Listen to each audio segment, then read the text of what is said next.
Jamal Charles hits the IR and turns into a turkey for his fantasy owners.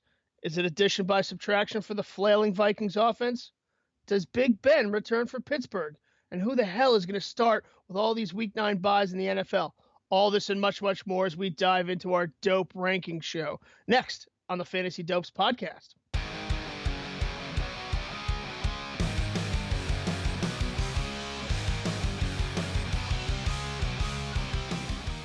Alrighty, dope heads. Welcome to another edition of the Fantasy Dopes podcast. I'm your host, the father figure of the podcast.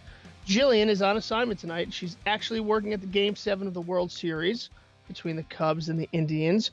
Perhaps we'll have a little update on that later on in the show. In any case, we've got a doozy for you this episode. We'll get right to our custom rankings for Week 9, simply titled The Dope Rankings, in a second. But first, let's quickly review what makes these rankings so dope. First, our obvious starts for Week 9 are up on the mothership at fantasydopes.com. We don't need to tell you to start A.J. Green or DeMarco Murray. They're obvious. Where we all need a little help is who to start at your wide receiver 3 position or your flex position or which running back is going to have a better game. So what the guru has done here is created 5 fantastic categories. We analyzed the level of risk that's involved with each player, taking into consideration their recent performances, game plans, and opponents. We'll highlight each group and talk about their chances of a good to breakout performance. We'll even hint at some of our favorite players in each category and ones we would play come game day. But before we get into any of that, let's welcome in the founder of the Dope Rankings, Mr. John Fazio. John, how the hell are we doing this week? Doing pretty well. Had a little bit of soda before I hopped on this podcast, so I'm a bit, hyped up a little bit. I got a little bit of the sugar. I got a little bit of the sugar running through my bones, so I think I'm ready to fulfill a nice little podcast with some edge to me tonight. So let's keep it going here. I like it. Very nice. Very nice. Now, before we get into all these rankings that I've created here, do we have another baby in the household, father figure?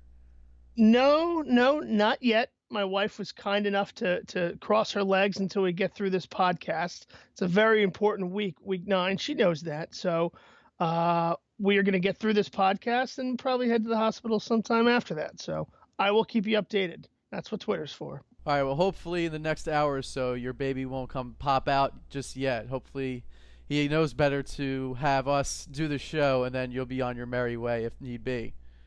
Yeah. I was thinking about, live streaming the birth on the website. What are your thoughts on that? I don't know about you, but knowing a woman, I don't know if she would want that kind of video footage out there, if you know what I mean. So it might not be a good idea. All right, fair enough. I'm currently going through some paperwork on the doctors, trying to figure out which doctor I want in and who I want, on the side. Fantasy, right? There you go. All righty. In any case, let's start with injury news that rocked the league on Tuesday when it was announced that Jamal Charles would be placed on IR with lingering pain in his surgically repaired knee. It's a tough blow to the team and to Charles and to all the owners. With Knile Davis no longer on the team or in the league for that matter, and Spencer Ware still not cleared from concussion protocol, the Chiefs will probably have to turn to Shakandrick West, who is my new Jizzy Roberts, to make the start against the Jaguars on Sunday. He has already been placed on our obvious starts list, which you can find again on fantasydopes.com, but that may change pending the health of Ware. If you recall, Johnny, Mr. West led the team last year in rushing yards and knows the playbook pretty well. So he should fill in nicely for Ware and should see a bulk of the carries. Alex Smith, their vaunted quarterback, who may or may not have suffered a concussion in Indianapolis, will not start this game. Nick Foles will take the keys for the Chiefs, which will bode well for the running game, I think. The Chiefs have also signed Bishop Sankey, formerly of the Titans, to the team, and he will back up for West if Ware is out. So lots of news coming out of Kansas City this week. A lot of possibilities here, John. What are you thinking? Well, first off, Sankey is actually coming off the practice squad from New England. I don't know if anybody really heard or kind of cared about that, but no.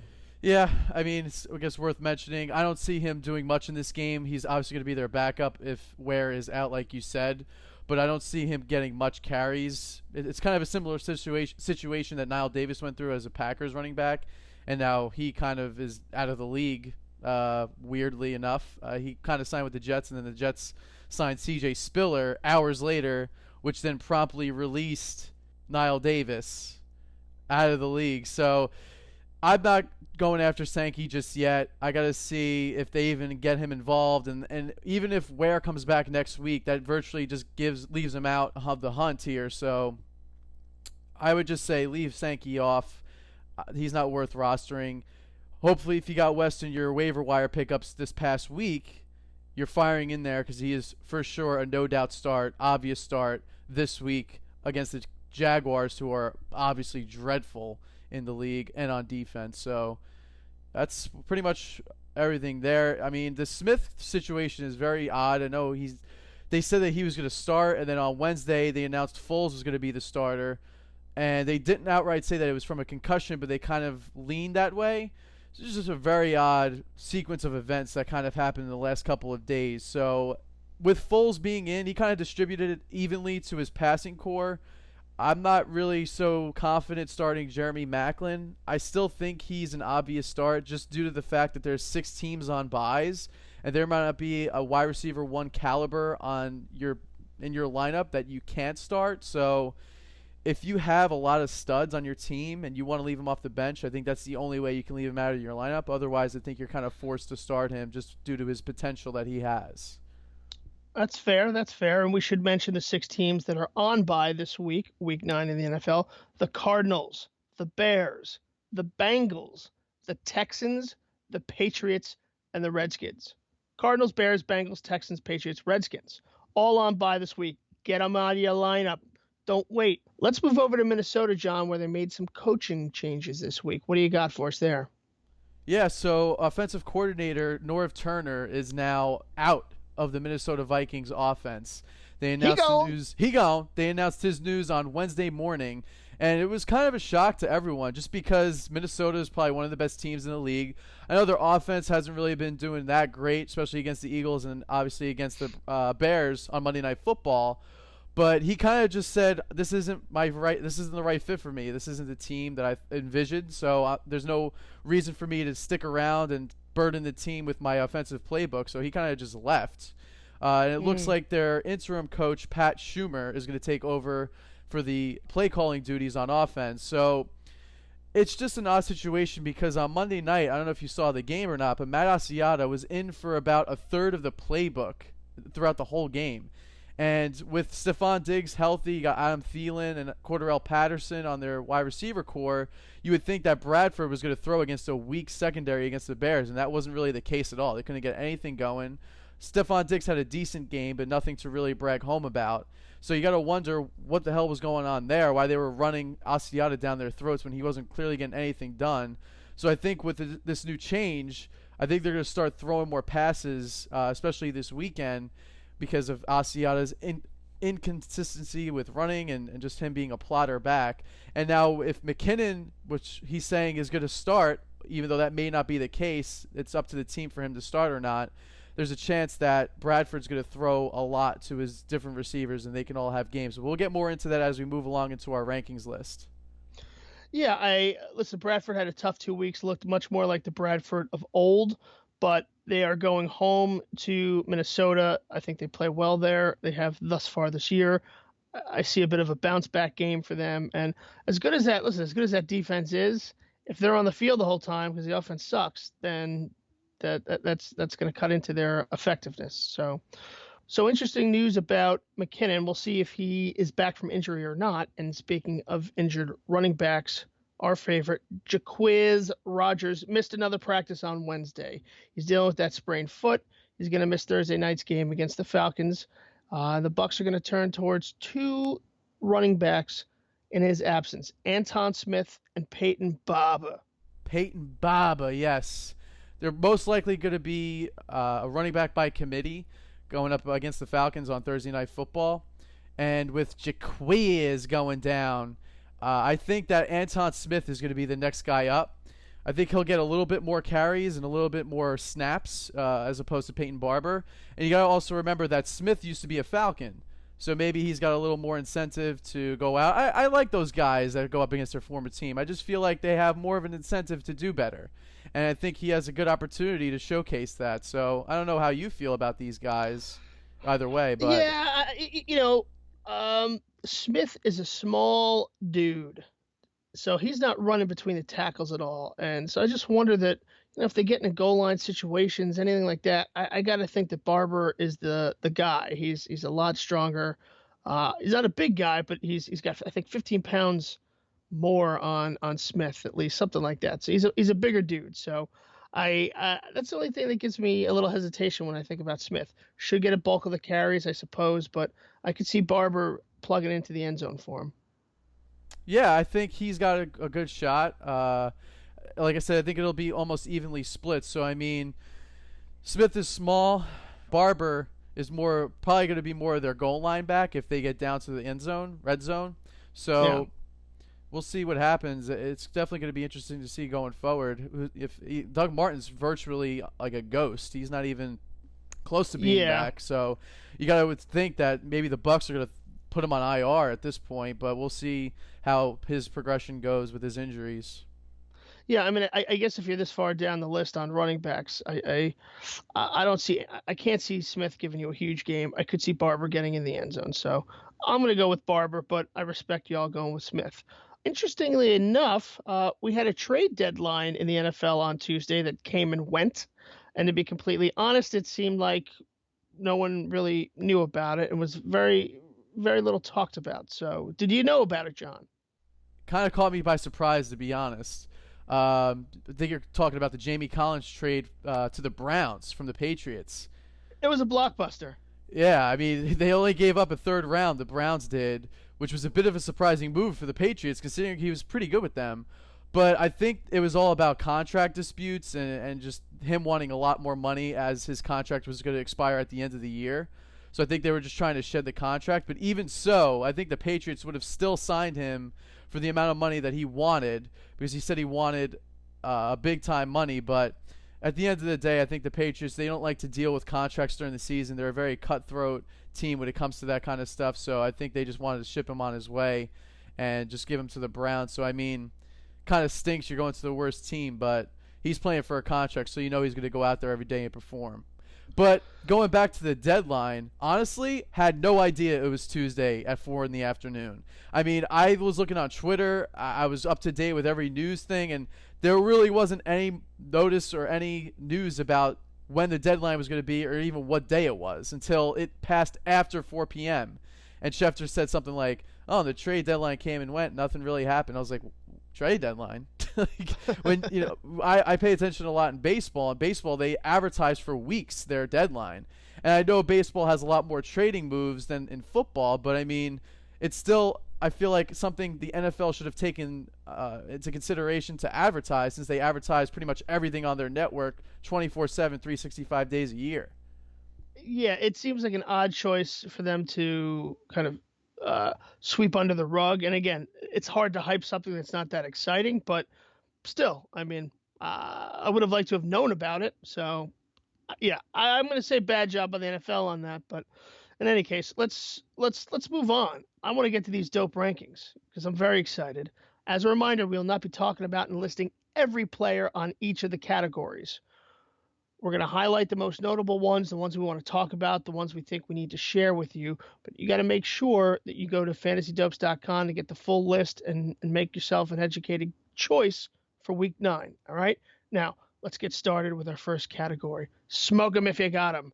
Johnny, smoke 'em if you got 'em. The first player on the list, I've got problems. Terrence West, running back, Ravens going against Pittsburgh. Well, I got 99 problems and Terrence West ain't one. So I think we're going to be in a little bit of a disagreement here. I'm curious to hear your side of it. Why don't you like him this week going up against the Steelers in Baltimore? West, as we already spoke about, is on your must-start list. So I haven't seen anything from West that I really like. 8 rushes for 10 yards in week 7 against the Jets. He's coming off a bye week, so he should be rested and whatnot. I don't see a whole lot there. I know Pittsburgh doesn't have a great defense. We've talked about Kenneth Dixon, the other running back, a lot. Hasn't shown a lot, but again, Hardbaugh keeps talking about him, keeps bringing him up. I think this is the week he breaks out. So I just don't love the Terrence West at the top of the list. Well, I mean, he's at the top of the list just due to the fact that he's like a running back. I think everyone else we have listed here is a wide receiver. So in any case, West, yes, he was limited against the Jets, but it wasn't really his fault because the coaches once again abandoned the running game and obviously didn't. I should say it affected their game because they did lose to the Jets. Is that correct? Yes. So Yes, they did pathetically. yeah. Couldn't So even beat the Jets. no, I know, which is pathetic. And not only that, the week prior against the Giants was the week that their new offensive coordinator, Marty, came in and pretty much ran all over the Giants. So I think they just have to learn to just commit to the run. And once they do that, they're going to get positive results. And with West being in there, he's a great back. He hasn't shown like extremely great stuff, but he's been very good to at least be startable in fantasy league. So I can see it being discouraging for somebody to not start him because of that poor performance against the Jets. But I got to think that he's going to have a bounce back game here, like you said, against a kind of a weaker Pittsburgh defense, especially being in Baltimore. They're at home, which helps them, and I think he has a big day ahead of him with Dixon only getting limited amount of touches. All right. Well, we shall see. We shall see. I look forward to talking about this next week. Let's move to New Orleans. Your boy, Michael Thomas. You love him. Everyone's starting to catch up and get on his bandwagon as well. What do you see for Michael Thomas week 9 versus San Francisco? Well, yeah, I think the reason being is because he's been one of the most consistent fantasy players in like the last month or so. He hasn't really put up insane amount of games. He's had maybe a couple of top 30 finishes throughout the last month. But for him, it's an easy matchup in San Francisco. Now, I know Drew Brees isn't his dominant self on the road, but listen, they're going up against one of the softer defenses in the league. There's a good chance that they do run the ball, not a lot, but they do run the ball to get Mark Ingram back to his confident ways. I know last week they benched him. There was a whole controversy with bringing Tim Hightower in. He was one of the higher waiver pickups this week, but it still runs through Brees' offense. He's still got to throw the ball. And I think Michael Thomas, him building up a rapport with him, and he's had comments about him saying that he really trusts him and he thinks that he's going to be one of the great receivers in the league for years to come. So I think with those kind of comments, you got to take them and put him in your lineup with great confidence that he's going to put up a nice game against this weak 49ers team. All right. And I think also on the Smoke 'em if you got him list, we have Willie Snead also going against San Francisco. He's a teammate of Michael Thomas. So we think that the Saints are going to have a big week against San Francisco. Both these guys are very good starts. Do we not? Yeah, I there's no reason not to. I mean, the opportunity is there. I mean, there's this chance, like I always say with, all these listings, there's this chance that they may not perform, but Sure. given the bye weeks and everything, Right. with 6 teams being out, I mean, your options are almost limited at this point. So even if you're in a 14 or 16 team league, there's kind of no way that you can sit both of these guys. You got to kind of start them and hope for the best. Hope that Brees is on his game and he throws for 400 yards. Agreed. We have Marvin Jones, wide receiver, Detroit Lions at Minnesota. He's the guy. They have an offense that's clicking to a certain degree. I think that he's an obvious start as well. So I agree with you there. Two guys we talk about, I think, a lot, Randall Cobb and Mike Wallace. Cobb is questionable, limited in practice with the hamstring injury that caused him to miss last week's game against the Falcons. Should be ready to go this Sunday against the Colts. Maybe a little banged up. Again, we don't know how tender that hamstring may be, but options are limited with 6 teams on bye, as we talked about. So I think if you got him and he plays on Sunday, you got to pop him in there. I totally agree. You kind of just took the words out of my mouth there. That's okay. That's okay. We can agree to agree. Yeah, and maybe if Montgomery misses another start in the game with his sickle cell trait and Cobb, he might not be 100%, but with a couple guys missing in the lineup, especially a running back, he's probably going to be looking at maybe some carries in this game if he's up for it. So he might have, a dual threat kind of system going against the Colts. Okay. Well, we talked about Terrence West in this category. Let's move outside to Mike Wallace, receiver, also going against Pittsburgh. We like him. We both like him. You've been a fan all season long. What do you got on Mike Wallace? Yeah, he's still kind of being underwhelmed in the fantasy community. I saw on some of the projections he wasn't even getting double-digit projections, which honestly they don't mean anything. I hope everyone is clear about that. This is why we have this kind of system. I think projections are kind of just inaccurate, and they're just not a good way to gauge a player's performance. So, perfect example would be Mike Wallace. He's going up against his former team. You know what, like I just said before, I like guys going up against former teams. I think they have good games. The incentives to play well. But I see two scenarios that could play out. Either he goes off and he has like 150 yards with a couple of touchdowns, or he has like one of those couple of catches with maybe like 90 yards. They only go to him a couple times. He connects with one with Flacco on a deep ball, and then he's pretty much virtually ignored the rest of the game. So that's like the only thing I'm worried about with Wallace. But again, with such a lot of players on buys, I think you got to have him in there, even if he's your flex guy. Agreed. He's a no doubt starter. Looks like Steve Smith is going to be out again, even though they're coming off a bye. So if he's out, Wallace, even more of a reason to start him. But again, I don't see Terrence West tearing it up. So unless Dixon comes out and breaks out a couple of long runs a la Jay Ajayi and they put the game out of reach, I think Pittsburgh's going to be throwing the ball. They're going to be running the ball. They're going to be putting up points. And Mike Wallace is going to be Flacco's guy. So I see a big game from Wallace. God bless. I hope so. Yeah, I hope so. All right. So smoke him if you got him. Terrence West, Michael Thomas, Marvin Jones, Willie Snead, Randall Cobb, Mike Wallace. That was our top category. Moving on. Next category, safe bets. We got a lot to discuss here. Let's start with the aforementioned Saints backfield, Mark Ingram. Yeah, so Ingram, I kind of touched on this earlier. We'll go into full detail here. To be honest with everyone, I think both of these guys, Ingram and Hightower, are safe plays this week. I have them both in this category. And I just believe that due to the fact that the 49ers, they have the worst run defense in the league. So you couple that with the fact that Breeze usually struggles on the road, so maybe you throw that in there. And as well as the Saints almost running up the score in this game, they're probably going to rely on the running backs to finish out this game. So both these guys could have some good garbage time points, depending on the score. And I think the team wants to send a message to Ingram, just say, hey man, listen, your job isn't so secure with the team. You know, we can replace you with this guy we have in Tim Hightower. So maybe they sat him down last week. They said, we're going to give you another shot in San Francisco. You come out, guns blazing like you usually do, clear your head, and let's move forward from this. So that could easily happen. But I still like Tim Hightower to come in, maybe give Ingram a breather and punch it in for a touchdown. Tim Hightower is a big pickup this week, and I get it. He had a great game. Mark Ingram had the fumble, blah, blah, blah. Here's my concern with Hightower. He had 3 chances to punch it in the end zone, and he couldn't do it. So I think if he has a couple of breakout runs, yes, but I think if they get down to that goal line, they're giving it to Ingram. So I'm not quite as high on Hightower, no pun intended, as everyone else is. So, but I agree with what you're saying, and I would just like to take a little break here. Bottom of the 8th inning, Aroldis Chapman for the Cubs gives it up. Rajay Davis with a booming home run, such a power hitter, Rajay Davis, tied it up. So it's 6-6 right now in the bottom of the 8th.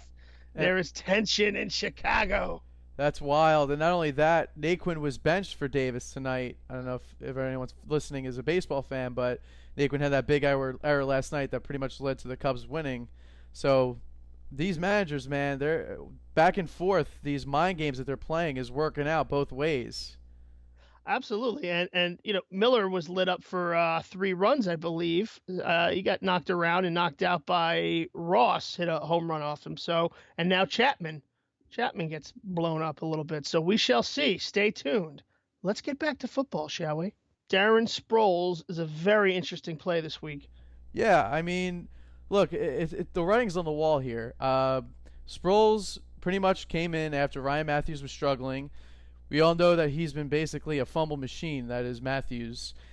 And he hasn't really shown that much urgency. Even when Sproles was in the game more in Dallas on Sunday night, they just think that Sproles was just kind of running away with the ball, and he was creating opportunities for them to win. And now, obviously, they kind of blew that game late in the fourth quarter against the boys and Dak. But you got to believe that going into East Rutherford, where they've pretty much dominated the Giants, I believe they won 9 of their last 10 games against the Giants. So Sproles is probably one of my favorite running back plays overall this week. So I'm looking to start him in an RB2 or even obviously in a flex. I'm just trying to get him in my lineup because I think he's going to have a nice little game.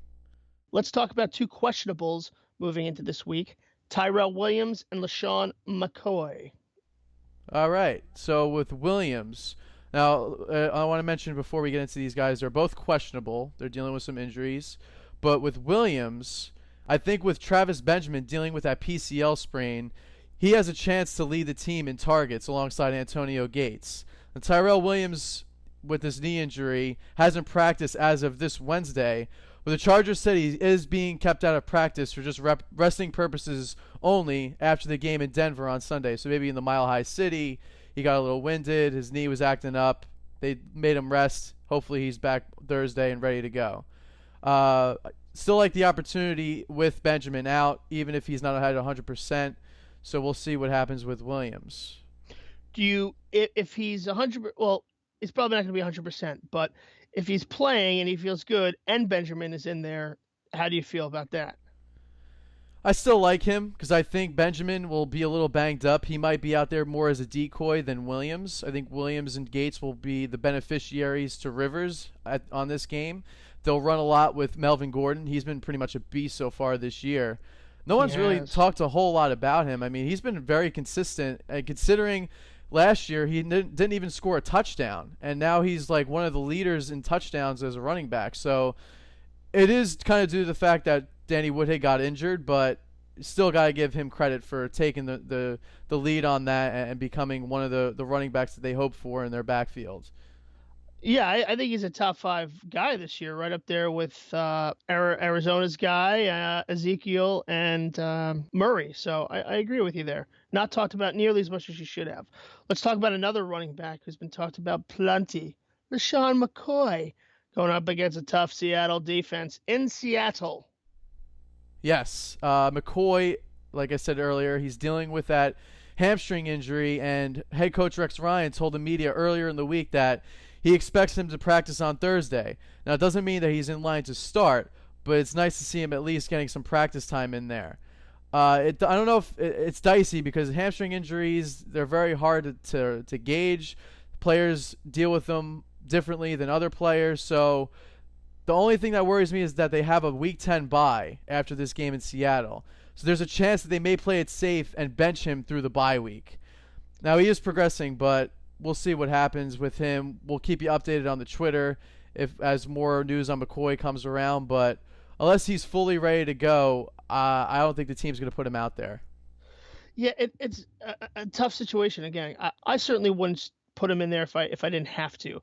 If Gisele can run the ball and can be effective, and you can get through this game without him, you're in a great situation. However, the Bills wide receiver core is a joke, and we'll touch on that in a little bit. So against this tough defense, it's going to be tough, I think, for them to score points. So I don't know. Tough start, very questionable for me. Yeah, I mean, if Mike Gillislee does wind up starting in this game, he's kind of like in a similar situation as with the Patriots last week, and the only difference was they were in Buffalo. So there's a chance that he may not even have as good of a game as he did against New England, being that Seattle has one of the best defenses in the league, especially against the run. So we'll see how that progresses out in Seattle over the weekend, but I'm not betting on any running backs in Buffalo to do well. Well, if there wasn't enough drama in the World Series, Game 7, top of the 9th, tied 6-6, and it's pouring rain. So I don't know what's going to happen. Stay tuned. The rain is definitely coming down. They're continuing to play. We got a man on. The Cubs have a guy on. No outs. We shall see. All right, let's move out to La La Land. Tavon Austin, a friend of mine, a dear friend. He had 10 catches, 15 targets, 57 yards, and a TD Week 7 against the Giants in London. They're coming off the bye. Again, this guy, certainly in a PPR league, he's gotten more and more targets. I think he's a very safe bet. I definitely think he could have a breakout game. Carolina, tough defense. God bless. But the real question here is also going to be what happens at the quarterback for LA. Does Goff get the call? Does he come in second half? And how does that affect Austin? Based off of my deep analysis of watching Hard Knocks, I think there's a good chemistry and good relationship between Austin and Goff. So I'm going to go on Austin. Austin's been a bit more consistent than a lot of other wide receivers in the league. And he's very valuable in the punting / special teams as well. So Listen, I mean, with Case Keenum as quarterback, he's been going to Austin the most. I know Britt's also had some really nice games as well, but Austin seems to be one of the better wide receivers out in LA, even though it's kind of tough for them to have consistent weeks each week. So, with Austin, could get a bump with Goff. You may never know. They're saying like he's a very raw talent, so I don't know if he's going to start this week. I mean, unless Keenum has a awful half like he did against the Giants, there's a chance that Goff comes out second half. But from the sounds of what head coach Jeff Fisher is saying, I don't think they want him out there just yet. I think it may be another week or two for him to get out and fully start a game. I know in the bye week they kind of gave Goff some reps to kind of prepare for himself to be a starter in the future, but I don't know if it's going to come just this week against Carolina. I think you give him another week, another practice week, and then maybe he becomes the starter.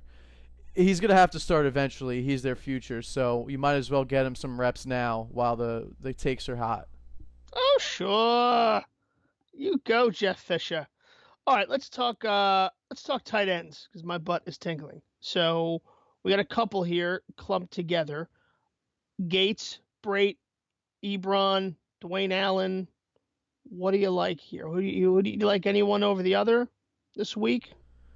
I like Brate a lot. I think he's been connecting a lot with Winston in the last couple of weeks. I know he scored a couple touchdowns with him. And listen, against the Atlanta Falcons, their defense has been playing pretty good so far, but you got to imagine that's got to come to an end soon. They're not that great. And with Winston being one of the better quarterbacks in the league, he might pile up 350 yards against them on Thursday Night Football. And they obviously have Mike Evans, so he'll get his eats going. I'm not sure I'm ready to anoint Winston as being one of the best or better quarterbacks in the league just yet. I'll also say that I think the Winston Brate coming out party, it hasn't happened yet. I think a lot of people are betting on it and hoping it happened, but it hasn't really happened yet. As far as tight ends are concerned, the one thing that did strike me a little bit is on our obvious start list, you have Gary Barnidge on the obvious start list. And I guess that's just because of the options they have in Cleveland, but I feel like Antonio Gates is going to have a big week this week. You have some questions at wide receiver with injuries and whatnot. Old Man Rivers, Gates, I love that connection. I think it's going to happen. Hunter Henry is also dealing with some concussion issues, I believe. Yes, he is. So I do like Gates. I like Gates over Brate, and I like him over Barnidge, to be honest.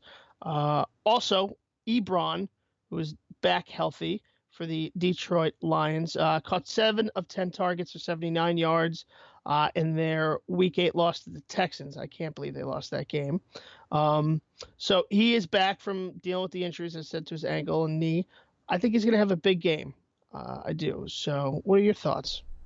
Yeah, I mean, I could see it. They're really kind of struggling in their passing game right now as well. That Marvin Jones hasn't really been performing up to his standards when he was earlier in the season. Golden Tate's been pretty much a ghost up until the last couple of weeks. They've been getting him involved a little more.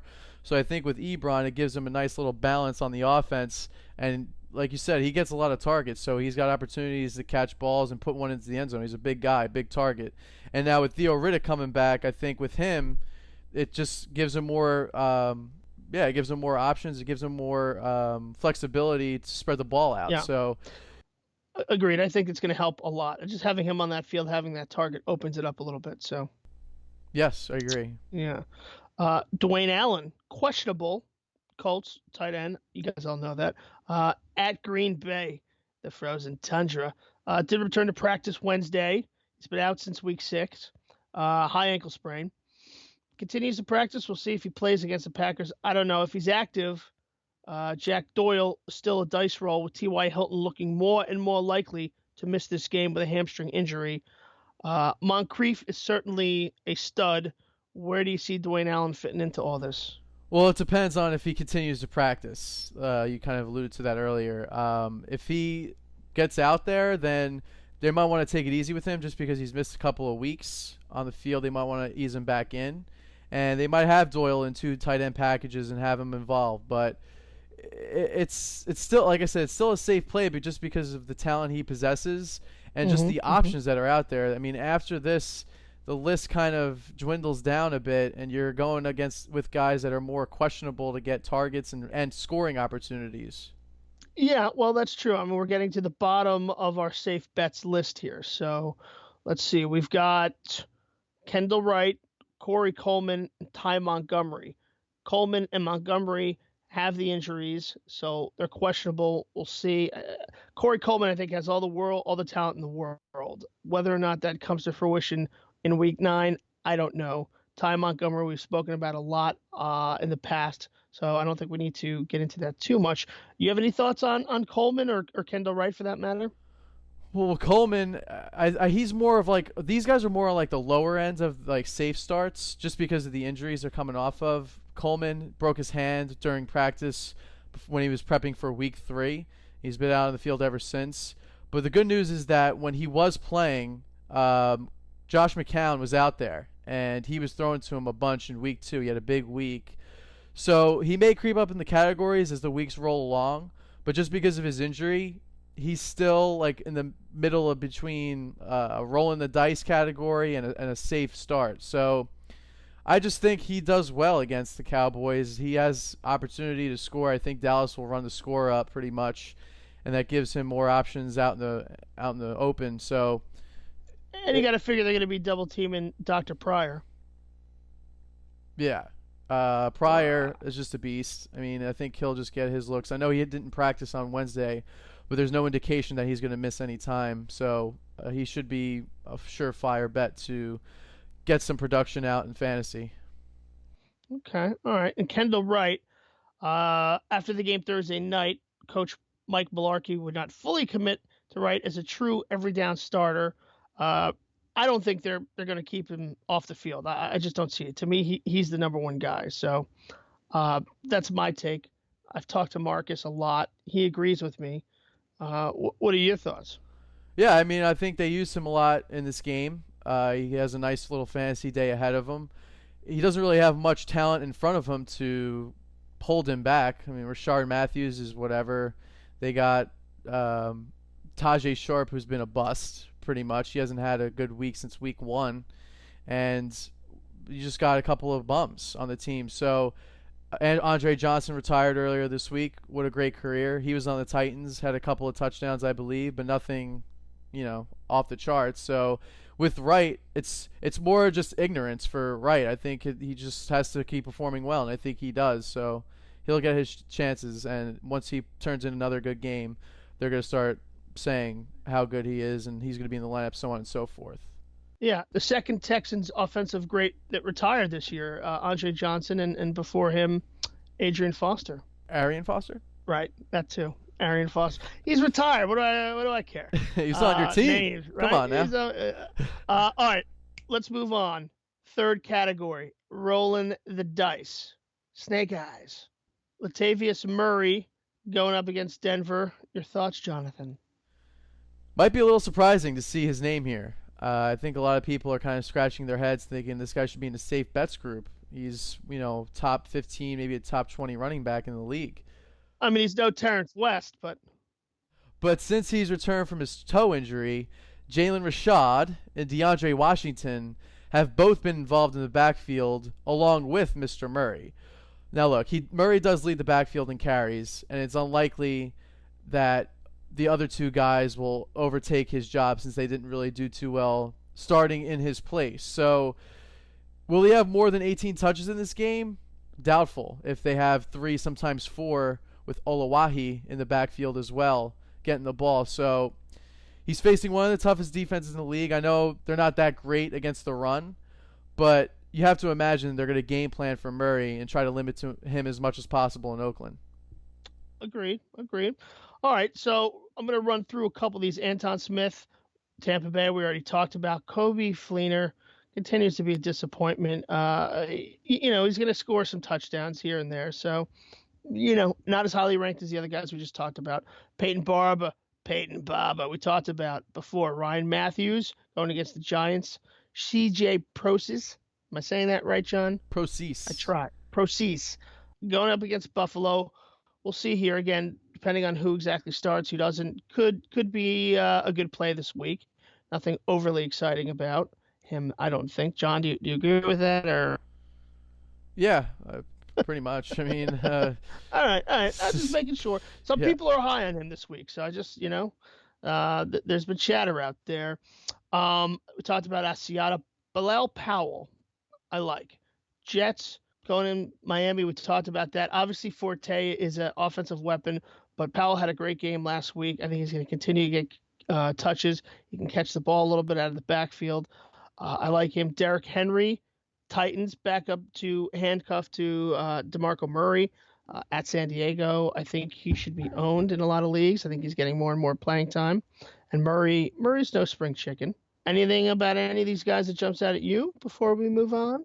Well, I was just going to say with Derrick Henry, now I know this isn't a huge deal, but DeMarco Murray did go for an MRI, and they're just limiting his reps, but he is susceptible to an injury now. So I wouldn't say go ahead and start Henry if you can't afford to, but it may not be a bad idea if you want to start him due to the fact that Murray may come out of this game because he's a little banged up. He's got a bad toe. So yeah, I mean, if you want to roll that dice, that's your option, but not an option I would feel strongly. All right, but someone I think it's worthwhile that if you can stash him, I think it's worthwhile there. I really do. So, all right, let's talk about two receivers for the Dolphins. I think let's talk about Kenny Stills and Devontae Parker, receivers for the Dolphins. We've talked about Stills in the past. We haven't spoke much about Devontae Parker, who's really not having a very good year. I got to take Stills over Parker, no question. I think Tannehill's going to have a big game. We'll talk about him in a little bit.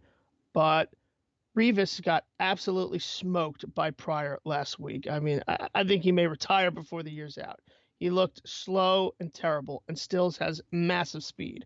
So I see Stills burning down the field. I don't see this Jets secondary being able to stop him, and I see Stills getting in the end zone, no question. Now, Parker played 49 of 73 snaps in Week 7 against the Bills. He was on the field for 19 fewer plays than Kenny Stills. Stills is the guy, I think, over Parker. John, am I just talking too much about the Dolphins or what? No, I think you're a bit of a passionate fan. I mean, that's understandable, but you bring up some valid points. I think Parker is probably the better beneficiary this week since the Jets secondary is not that great.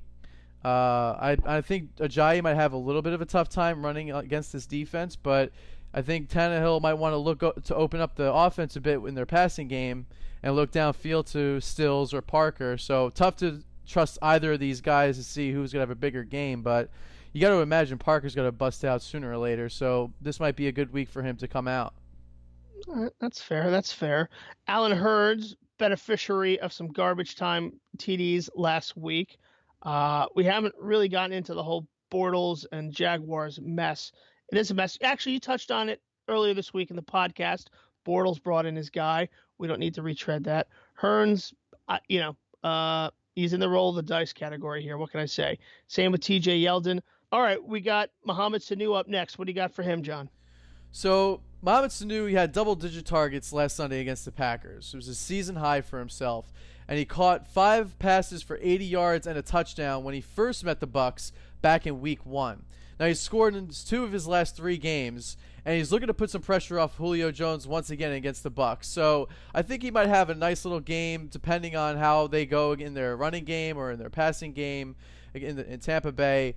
And Sanu could be a nice little flex play, like I said, especially with all these teams on buys. I keep hammering this fact into the ground. That'll be the last time I mention that. But I think Sanu is a nice little option if you have him there. Okay. All right. What about Sterling Shepard? Yeah, he's been kind of a ghost for the Giants. I think I spotted him on a milk carton on my way back from work one night. He's not really been much of a factor for the Giants the last month or so. He's gained about 121 yards in his last 4 games. Eli's pretty much just struggled to throw the ball down the field all season and connect with him. So in order for Shepard to produce, they're going to need that deep ball threat from Manning. And he's going to have to take some shots, and hopefully they do that against the Eagles, who have whipped the Giants' butts to say the least, in the last 4 or 5 years now. But if I have Shepard on my team, I'm just trying to shade away from him, do my best not to play him, since the Eagles secondary has been playing really well this far in this year. Yeah, I agree with you there. Next up is Sammy Coates, and I'm going to assume Big Ben is back, and this is a guy I'd like to get him in the lineup. If you could put him in as a wide receiver 3 or a flex, I think you go for it. I think there's going to be some magic here this weekend. What are your thoughts on Sammy? Anything? Yeah, Marcus Wheaton is now out of the starting lineup. Darius Hayward-Bay has pretty much taken over his role. Eli Rogers is their slot receiver. He's been banged up a bit, and he hasn't really produced much, but I know Coach Mike Tomlin wants him to get in the lineup more, so you may see the ball being spread out a little more. But look, bottom line, Big Ben goes to his guys he trusts. And this year, he's been going to Antonio Brown. He's been going to him for years now. Le'Veon Bell, obviously. And you know what? He's been going to Sammy Coates. He's been feeding the ball to him. Even if he's been dealing with those drops, you got to expect it coming out from a rookie.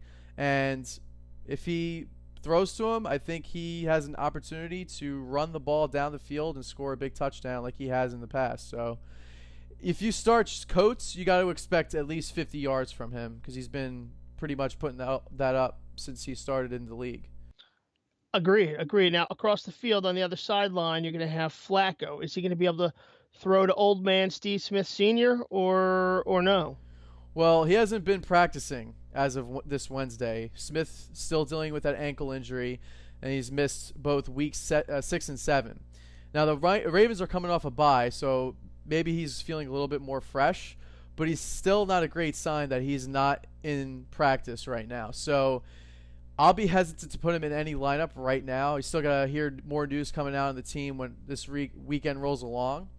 So unless he practices Thursday, he gets a limited session in, I would begin to think that you'd have to have another option elsewhere because he may not be on the field. And if he is, he might not be close to being healthy. So they might just use him as more of a decoy.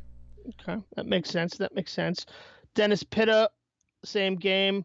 Lower end tight end option, I suppose. Hunter Henry, questionable still against the Titans. I don't see him being used much. Had a touchdown chance last week, but again, I think Gates is the guy this week. Jack Doyle's right there against Green Bay. It's going to be a tough game.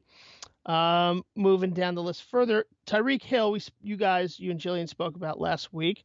I think against Jacksonville, he's got some potential there. So I think he's a sneaky play. Yeah, on Hill, I just want to say that I actually got a notification from Yahoo saying Tyreek Hill is going to be the biggest boomer bust player this week in fantasy. So I didn't say that. Yahoo's saying that. We kind of touched up on that in our last podcast. And like I said earlier, Foles might be spreading the ball around, and Hill might have some chances at getting some serious yardage against a trash defense. So Hill's a nice little play if you want to take some chances. But, again, I think Macklin should be the best option in that wide receiver core, along with their tight end Travis Kelce. So Hill is the definition of a boomer bust. I don't know if he's the biggest one, but still a nice option if you got him. Okay, all right. Let's get to the last player in this category. Someone we haven't spoken about all year because he hasn't been in the league all year, and that is Percy Harvin. He's back from the dead, everybody. Your favorite TV show? Walking Dead. He's the Walking Dead right now. But yeah, Harvin, back from the dead, signs with the Bills, his former team, on Tuesday. If you remember at all, he was with them last year before landing on the IR and pretty much ending his career, so we all thought.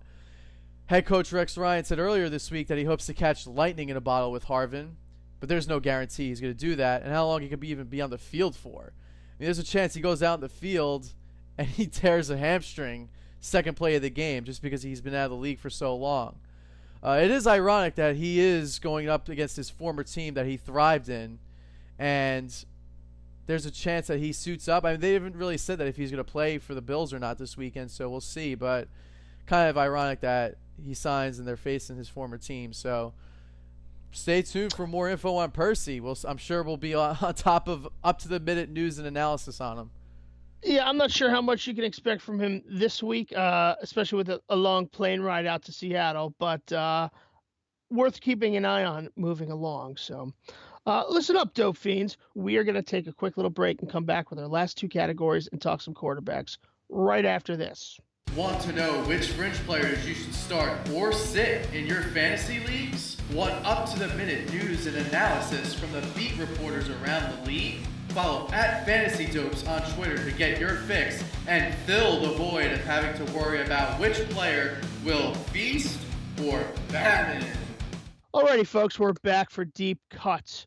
A little update on the game. We are tied 6-6, bottom of the ninth. We're through the bottom of the ninth, and we're in an actual rain delay. So stay tuned. All right, Johnny, Deep Cuts. You have a couple of guys here you want to talk about. Let's start with Torrey Smith. Torrey Smith is, I think, what you were trying to say there. What was that? Torrey. A little flair. Okay. I guess. Whatever. We'll take an L for that one. Anyway, there were talks that Torrey Smith would be traded by the 49ers. It was big news, if you want to call it big, during the trade deadline. But it came and went, and Smith is somehow still on the team. So even though he had a nice game in Buffalo when Kaepernick returned at the helm, he's not really worthy of starting or even keeping on your team unless you're in the deepest, and I mean deepest of leagues, 16-team league, and you're desperate for a guy. You might want to throw him out there. I wouldn't if I were you, but I mean, hey, I'm not you, so you can do you. We can also mention exactly. We can also mention in the same breath Jeremy Curley. He's also on the San Francisco 49ers, and he hasn't really connected much with Kaepernick since he's been at the quarterback position. But I will say this: I do like him as a deep cut. I think he's going to be one of the guys that's in this list that it's going to perform pretty well. They're going up against the Saints. They're a high-powered offense. You think they're going to score a ton of points on them just due to the fact they have Breeze, they have all those wide receivers, and now 2 running backs to boot. So I think with Kaepernick, he's going to have to introduce himself to the sidelines with Curley, have a little conversation, and actually get some offense going between them. So he's closer to a dice roll than he is a cold cut, if that makes any sense. He's still a deep cut, but he's pretty much he's like at the top of the list. So. John, a guy I want to talk about on this list, Alfred Morris, running back for the Cowboys. He's the handcuff for Ezekiel Elliott, who's having a hell of a year. But having a decent little year as a backup. And, I don't like to spread rumors or anything like that, but there has been some talk, and actually the NFL has opened an investigation with Ezekiel Elliott about some possible allegations of domestic violence. So what comes to that, I don't know. But Alfred Morris is definitely a very serviceable guy and someone I think that you should look at to stash on your bench if you can, and maybe even start if you need to. I think he gets you some points. Am I crazy there, or what do you think? Listen, Morris did it in Washington when he was a Redskin. There's a reason why they signed him on the Cowboys. They wanted him as like a big insurance backup. And if he needs to get in the lineup, then he very well could do very well. Right now, Ezekiel Elliott's probably the best fantasy player in the league, bar none. And in order for him to get off the field, it would have to take maybe some serious evidence, serious stuff to get him off the field. But I don't see that happening anytime soon. And I think with Morris, if you want to stash him, you can certainly do that. But I don't think he's a starter against Cleveland. Now, look, there may be a chance that they want to give Elliott some breathing room. But in my humble opinion, he's going after that Dickerson record. And I think he's going to want to stay in this game until the scoreboard reads double-digit zeros in the fourth quarter. Yeah, that's fair. I mean, that makes sense. It's just someone I think, worth keeping an eye on because he does have a lot of talent. So what about Paul Perkins? You have any thoughts on Paulie? Yeah, Paul Perkins is another interesting candidate for the Giants. I mean, there's a lot of interesting guys on this team. You feel like they're going to have a lot of potential to put up big numbers, and they're not doing anything, especially in the last month. But Perkins might be up on the rise a little bit. He got more than 2 touches in the game when they play the Rams in London before their bye week in Week 7. And the beat reporters for the Giants feel that Perkins will be in line for more touches going forward. And it makes sense because Rashad Jennings isn't really completely healthy. He's still dealing with that hand injury. And although he's looked like a pretty good start in fantasy and a good guy on the field, I wouldn't rule out the fact that Jennings may get injured again. So I wouldn't say start Perkins this week, but for sure keep him on your bench. Keep him stashed for now, and hopefully if you got him for cheap and you're in a keeper league, you can roll him over next year because there's a good chance that he might be the starter coming out next year. All right, that's fair. That's fair in the dynasty leagues and whatnot. All right, do you have anyone else on the deep cuts list that you want to talk about before we move on? One more guy who I think will have a nice little week. He might actually should be bumped up, but I'm just going to have him here for now since his game is tomorrow night. That would be tight end Austin Hooper from the Falcons. Jacob Tamme was ruled out with a shoulder injury. They also have Tevin Coleman out. He's battling his sickle cell injury, and I believe he also has a hamstring injury. Is that not correct? Yes. So with Hooper coming in this game, he caught 4 passes for 41 yards last week against the Packers. And a little fun fact, he's caught every pass that's been thrown his way. He's had 12 catches, 12 targets.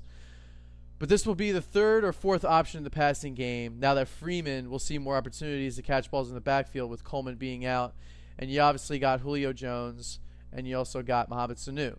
So maybe he has a 5 or 6 catch game, but with a lot of tight ends that are a lot iffy right now, he might be the best dart throw I have in this league going into this week. Okay, all right. So tough question. You start, and I know you like Twitter for this. You start him over Dwayne Allen if Dwayne Allen plays? Yes, I do, because Allen's banged up, and they might not throw to him as much, whereas Hooper's fully healthy. He's getting a chance to start, and he wants to prove something. So, and they're facing Tampa Bay, who's not they don't have a great defense at all. So he might get some opportunity. You heard it here. Hooper. From deep cuts to cold cuts. Not much to talk about here. I don't think anyone's starting anyone here. We talked about Bishop Sankey a little bit before. Do you have anything else you want to add? Nah, I just think he could be left on waivers for now. You want to put a watch on him, you can definitely do that. Put a binocular, put a star, whatever you got in your league. But unless West gets injured and Ware gets injured, he is going to be the guy. But I don't just see him doing much out of that backfield.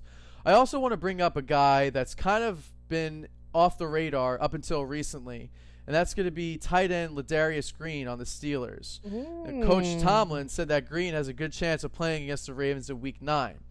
The problem is he hasn't played at all this year. He's been dealing with an ankle injury. And I know in the offseason, going into preseason, they were saying that he had concussion symptoms and that he wasn't 100% right in the head. I don't know if that sorted itself out, but that's, I guess, something to monitor if he does come on the field. And you're just putting that in the back of your head, but I don't think he's going to see that much time on the field if he's active. They're probably going to ease him in, similar to what they did with Eifert. He had like 1 catch for 9 yards, and then he went completely off in London.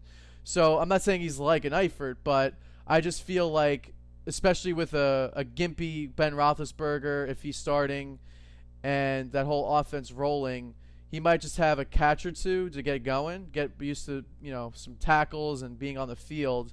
And then maybe once fantasy playoffs start to roll around and you are looking for a guy at tight ends to fill, or something happens where you had an injury, he might not be a bad option. So you can pick him up certainly for now, because I know a lot of guys like to stash another backup tight end just in case. And if you don't really have anyone as a backup, he might be a nice backup to have and prepare for the future. Because that's all you got to look for, too. That's like part of the game in fantasy. You want to get guys that you can look forward, you don't want to look too forward into the future, but you want a guy that could potentially save you in weeks to come earlier in the season. Well, I mean, once you're headed into the double-digit weeks, then it's pretty much you got your guys. Hopefully, you hope for the best, and you could try to grab a guy off waivers if somebody gets injured. But this is like one of the last couple of weeks you can actually prepare for the future and get ready for your football playoffs if you're in it. All right, I think that's strong advice, and I just want to throw up a hazard on another guy that jumps out at me on this list. Cold cuts, Reggie Bush. He returned to Miami last week on the Bills and did get a 1-yard touchdown run. So people see touchdown, people see the name Reggie Bush. Maybe you're thinking, I'm going to use this guy and catch lightning in a bottle. Don't do it. Not going to happen. There's a bunch of other guys in this cold cut list I would start over Reggie Bush in the running back position. Dwayne Washington being one of them. Wendell Smallwood, who's also returning punts. So I think there's some other guys on here if you're that desperate. So No Reggie Bush. No Reggie Bush. No Reggie Bush. All right. I think that does it for the cold cuts. Do you agree? Are we good to move on? Yeah, I think we can let the people know about our quarterback rankings. What do you think? I think that the quarterback rankings are important this week, and they seem to be getting more and more important. Again, we have the 6 buys, which we're not going to talk about, but also there's just a lot of uneven play here. So normally quarterbacks are kind of obvious. I think we got to talk about some people here. So let's do our quarterback rankings. Smoke them. What do you got, Johnny? I'm smoking Phillip Rivers against the Titans. Now, Rivers Mm. had his worst outing in Denver. Wasn't that terrible, but it wasn't an ideal start from him. Hopefully, you guys took the advice last week and sat him. But he's looking to bounce back at home after facing that tough Denver defense in Denver. And he will most likely miss Travis Benjamin in this game, but he's still got old reliable tight end Gates. If you don't know, you should. And Tyrell Williams, their wide receiver, to throw to. And of course, if he needs it, he's got our favorite Hunter Henry. Hunter Henry. I agree. I like Rivers on a comeback game this week. Yeah, I'm not saying he may have the best game out of any other quarterback, but I think he's an excellent option if you have him and you need him. And I also like Dak Prescott. I mean, what's not to like about this guy? He seems to do anything that the Cowboys asked him to do and more. I know he had a little bit of a down week. He looked more human against the Eagles, but give him credit for coming back in the fourth quarter and winning it in overtime. But it's simple. They're in Cleveland, and they're just the worst team in the league. So you got to take that chance of him performing well. The only thing I have a problem with is that they may run the score up early, and they may use Elliott a lot in this game. I mean, I'm talking like 180 yards. So he might not get that much opportunity to have over 300 yards passing. But I think you got to take a risk with that and just say, hey, he's going up against the worst team. I got to take my chances. Yeah, I think that's a no-brainer. I mean, Romo's wife is starting Dak this week in fantasy. So what does that tell you? And I mean, poor Romo, right? He's on the sidelines. Obviously, he wants to win and all that jazz. But for a while, it looked like, you know what, Tony Romo might be coming back after all. Dak Prescott seemingly human, and then what he does to win the game is unbelievable. And Romo's back on the bench. So interesting. Marcus Mariota at San Diego continues to look strong in his second year. Matthew Stafford at Minnesota defense, but defense hasn't looked good. We've covered that. Anything on those two? Yeah, I mean, I was just gonna say it's odd with the Minnesota defense. I mean, we were doing the podcast Monday night when the Bears were on, and I saw a 20 spot on the Vikings. I had to double check to see if they were actually playing Minnesota. It just looked like a really down game for the Vikings. I'm surprised they're even in a top 10 team anymore. Their offense is like one of the lowest ranked teams in the NFL, and now their defense is starting to gas a little bit. I just think Matthew Stafford is going to come out firing, and that might cause them to put their offense on the field and score. Yeah, I mean, listen, he's got the weapons as we talked about. Riddick back, Ebron, Jones. So I'd like it a little bit more if they were at home, but we'll see. Let's move on. Let's roll on along here to rolling the dice. Next category for the quarterbacks. We got Roethlisberger, who is questionable. He's going to be back, we think, and have a big game. Manning, Wentz, Derek Carr coming off a 500-plus yard game, an amazing game. I know we spoke about that last week as well. Russell Wilson going at home against Buffalo. Been injured all year. What are you thinking there? Wilson's a tough start. I mean, he just hasn't really shown me anything to put trust and confidence in putting him in a starting lineup. And head coach Pete Carroll spoke to the media earlier this week and said that he should shed his knee brace soon. So his knee is still bothering him. He's having issues running, throwing the ball. He didn't say specifically when he was going to shed it. But again, I just don't think he's like the same guy. I mean, it could be that knee. It could be Ciara that's taking his mind off the game. Whatever it may be, he's not likely to have a great game here against the Bills, who've actually been pretty decent on defense if they haven't been playing an AFC East team so far. So I don't know. It's a dicey situation with Wilson, and their offense. So I'm kind of staying away from Wilson in this one. Father figure likey Ciara a lot. Just saying. She's smoking.